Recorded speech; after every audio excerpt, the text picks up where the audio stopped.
भाग्य का लिखा कभी नहीं मिटता। हर किसी मनुष्य का भाग्य भगवान के सचता है, ये तो केवल वो ही जाने क्यों किसी के भाग्य में दरिद्रता, गरीबी, परेशानी रहती है और किसी के भाग्य में ऐश व आराम रहता है। जैसा इंसान का भाग्य वैसा ही उसका जीवन रहता है। क्या भाग्य का लिखा भी कभी बदलता है? आइए जानते हैं आज की इस कहानी से। एक समय की बात है, रामभूमि नामक गांव में एक ज्ञानी आदमी रहता था।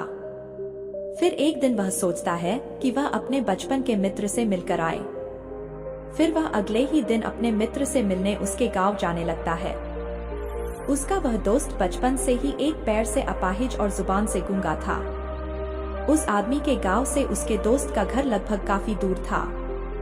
वहां जाने के लिए बीच बीच में कई छोटे बड़े गांव पड़ते थे।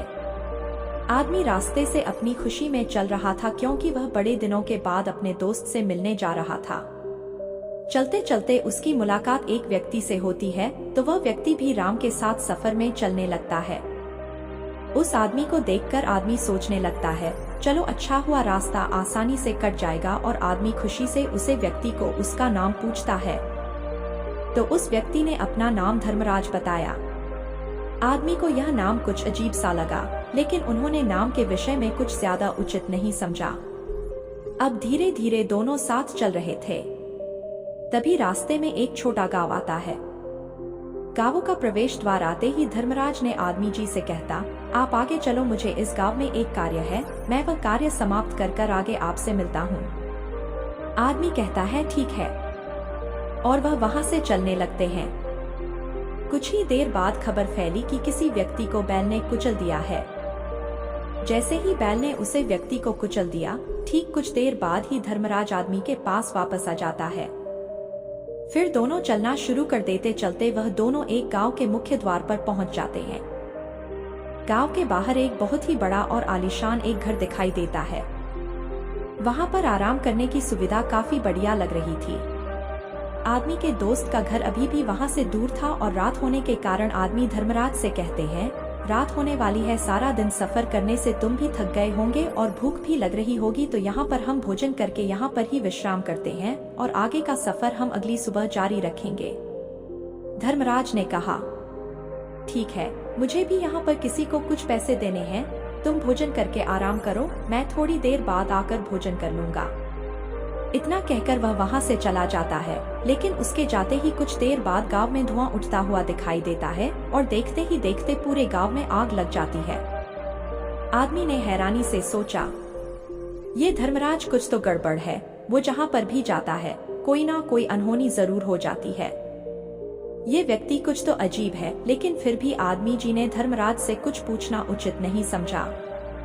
अगले दिन सुबह होते ही दोनों फिर से अपनी यात्रा शुरू कर देते हैं। कुछ समय बाद आगे और एक गांव आ जाता है।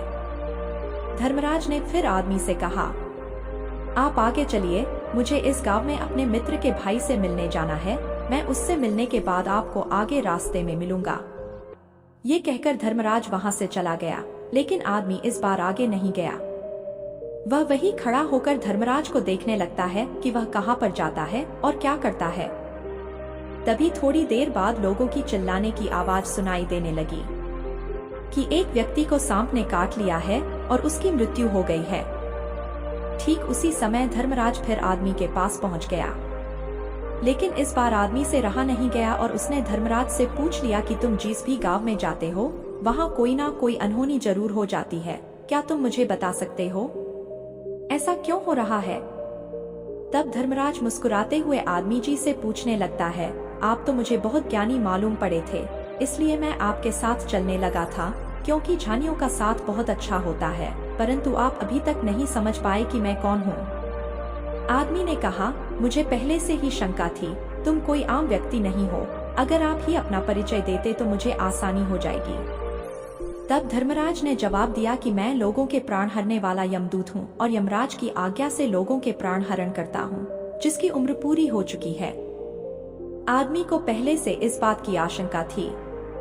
फिर भी धर्मराज के मुंह से बातें सुनकर आदमी जी कुछ क्षण के लिए घबरा गए, लेकिन फिर भी हिम्मत करके पूछते हैं कि अगर तुम सच में कोई यमदूत हो तो मुझे बताओ, अगली मृत्यु किसकी है?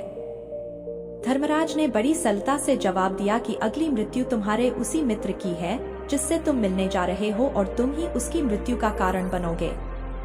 धर्मराज ने मुस्कुराते हुए कहा, तुम जो सोच रहे हो वह सब मुझे पता है, मगर तुम्हारे अपने मित्र से मिलने जाने से नियति नहीं बदल जाएगी तुम्हारे मित्र की मृत्यु।